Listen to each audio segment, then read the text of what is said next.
Kamusta na ba yung awareness ng mga Filipinos when it comes to mental health? No, actually, there's a steep increase, no, in the Filipinos' awareness in terms of mental health, lalo na nung pandemic. No, that's actually when this trend were first observed na talagang mas marami na yung kumukonsulta, nagtatanong, nagkakaroon ng kani-kanilang idea about mental health. So that's basically a good start. Regardless, talagang there's still a lot of work to do. Not just for mental health professionals, but even for advocates to inform more Filipinos. So how would you say why would Filipinos need to pay attention to their mental health? Kasi I'm working with US-based clients when it comes to mental health, holistic health, and I notice sa kanila kasi it's norm na eh. It's part of the norm. Like for example, you experience grief, loss, ganyan. And kumbaga parang hindi stigma sa kanila if you go through a therapy. Pero sa atin, 'di ba, parang it shall pass. Parang gano'n. Hayaan mo lang siya. Di ba? Tapos when you go to therapy, parang may stigma na, ano nangyayari sa'yo? Gano'n. So, ayun, how would you position mental health sa culture ng Filipino? Actually, dahil na rin, no, dun sa mga practices, no, that most Filipinos, even nowadays, no, still believe na pwedeng makakatulong for some individuals. But if we'll be looking at it, no, in an objective manner, yung iba kasi pwede pang mas makapagpalala, no, nung mga sitwasyon or nung mga karamdamang nararanasan nila. Like for example, for grieving, some people would again just tell other people na okay na, nawala siya, kalimutan mo na yon, wag mo na lang isipin, without actually them realizing that everyone has their own phases, has their own stages in terms of grieving for someone that they've just lost. Same goes with other problems, like for example, sleep. No, yung iba sabihin na wag ka lang mag-isip sa gabi or subukan mo lang tong ganto, ganyan. Tapos dadating din yung antok sa'yo, etc. Without actually them realizing na yung ibang ginagawa nila mas nakakapagpalala pa, no, nung mga nararanasan nila. So basically that's where we want to start, and that's actually what tells us how important it is to inform more Filipino about mental health. Na hindi lahat ng akala natin dati ay nakakatulong, talagang nakakatulong para sa karamihan. And there are actually researches din, local and abroad, that generates data na eto talaga yung mga practices or yung mga ways to deal with those kind of problems. And sad to say, siguro as of now, alam na ng karamihan, pero marami pa rin ay hindi aware dun sa mga ganung bagay. Meron na ba kayong sa Philippines, meron na ba kayo like percentage of population natin versus dun sa aware and accepted na yung mental health? Wala pa akong na-encounter na ganung data or research that could basically tell us about the exact percentage of how many Filipinos are aware, how many Filipinos, for example, are not. Didn't came across any articles yet or research data, but hopefully soon, no, magkakaroon na nga ng mga ganung information, so we can work on it. Okay, so can you cite any example of like yung mga symptoms na napapansin mo based on your experience working with different clients? Ano yung mga symptoms na parang, ay okay, medyo siya, may mental health challenge? Kasi di ba ang dami niyan, depression, anxiety. Iba-iba. Can you name others? Aside from... kumbaga parang madalas na na-encounter namin, no? Alright, so syempre, usually, nandyan yung mga nabanggit mo. Some people would bring themselves to therapy due to depression, anxiety, pero hindi lang natatali lagi dun sa dalawang yun. People would also consult psychologists or other mental health professionals for undiagnosed ADHD, for PTSD or trauma. Yung iba rin nagkakaroon ng manifestations ng neurodegenerative or neurocognitive problems. Yung iba naman ay nagmamanifest din ng personality disorders that actually for them is hard to realize that they're actually experiencing some problems until someone from their family or from their group of friends would tell them about it. So talagang there's a wide range of, sabihin natin, behaviors, yung mga kaisipan, or yung cognitive processes that we encounter, no, in a day-to-day basis in our clinics. Pero okay, kasi at the same manner na marami siyang labels, marami rin parang kumbaga psychologist ka, 'di ba? Mayroon din psychiatrist. So can you explain yung difference nun? So and also two-part question. Second is, if I am experiencing something like to that effect, sino yung una ko lalapitan? Alright, sige. So, i-break down natin yung things, no? So, it's good that you were able to ask about the difference kasi marami pa rin nalilito hanggang ngayon. Nalilito no? ako. Oo. So, basically, let's start with psychiatrists. So, when we talk about psychiatrists, they are medical professionals, no? So, they are doctors, physicians who chose to specialize in the practice of psychiatry. So, basically, they are the ones who are responsible for looking into different patients, recommending different treatment procedures from psychopharmacology or yung medications, even psychotherapy. Sila rin yung mga nagre-request, for example, ng mga medical tests to rule out other somatic or biological explanations kasi minsan yung mga simptomas halimbawa ng depression and anxiety, they serve as a secondary symptom from a person's biological or medical condition, no? Like for example, hypothyroidism. So, yun. So, dapat ma-rule out muna yung mga ganong biological. So, wait lang. Hyperthyroidism, cause siya or effect? Actually, doon nagsisimula. Siya sa kanya nagsisimula, no? Like for example, for a person with undiagnosed hypothyroidism, they can actually manifest symptoms of depression or anxiety. So, pwedeng hindi mapansin yun. That's why our psychiatrists or other medical doctors would usually ask these patients first to rule out no, those kind of medical disorders or medical problems. Again, hindi lang dahil doon, no? Meron pang iba.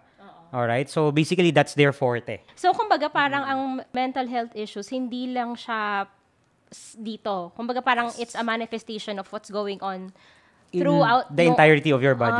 Okay. Yeah. So, that's actually what we call as a holistic approach, no? Or an interdisciplinary approach.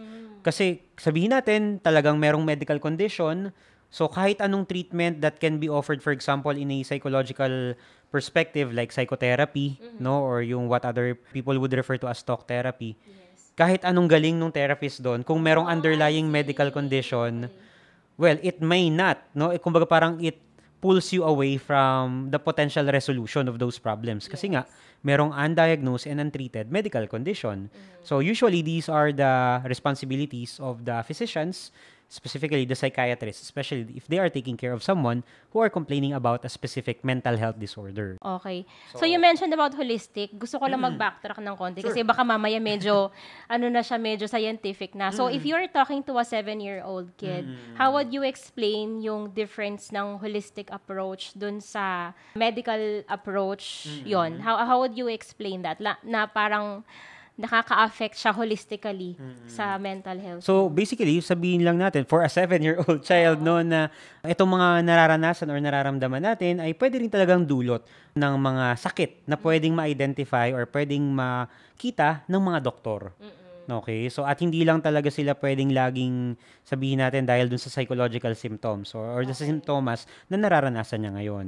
Okay, I see. Very interesting yung mention mo kanina about talk therapy na baka kulang siya. Maging limited, no? Yung potential benefits niya. Yes, kasi nga baka meron pang underlying causes sa katawan. Pero another question, one of the things that I learned sa holistic industry is kapag yung stress mo is very overwhelming na, like nag-stack up na siya, mag-manifest siya sa katawan mo. So parang tawag dito, like for example, yung hyperthyroidism, di ba? I asked kanina if it's cause or effect. So, meaning, meron din talagang mga cause ang stress or ang stress is also a cause kung bakit nagkakasakit ka on your physical level. Correct. Okay. So, how would you... Kasi awareness is another thing eh. If you're not aware, mahirap. Pero, it's another thing na how would you suggest people to be aware of how they feel? Kasi, yun nga, yun na-mention mo kanina na minsan, sinasabi na lang ng mga tao sa paligid nila, hindi nila napapansin. So, how would you suggest someone to be an advocate of themselves? Okay, so for themselves, no, kung paano nila ma-detect or at least mapapansin na meron ng mali. Yes. Okay, so we usually refer to the 5 Ds. Okay, wow. 5 may 5 Ds para madali ding ipaliwanag. So, number 1, of course, is distress. Okay, so basically, when we talk about distress, that's when you persistently or sabihin natin, frequently experience negative emotions. Okay? So, madaling magalit, no, nakakaramdam ng sobrang kalungkutan, pagsisisi, frustration. Again, there's a lot or there's a cocktails of emotions that you could feel. But as long as it makes you less comfortable or uncomfortable in an extreme level, so that would now fall to the first D, which is distress. Okay?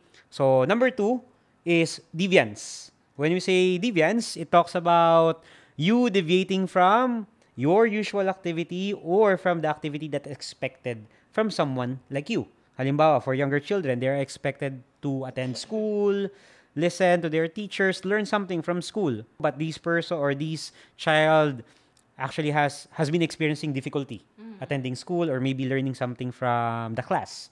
For adults, they are expected, for example, to at least be productive in terms of working, of looking for some other things to that they can do, no, that is expected for an adult, pero hindi sila makasabay or hindi sila makagawa ng mga bagay na yon.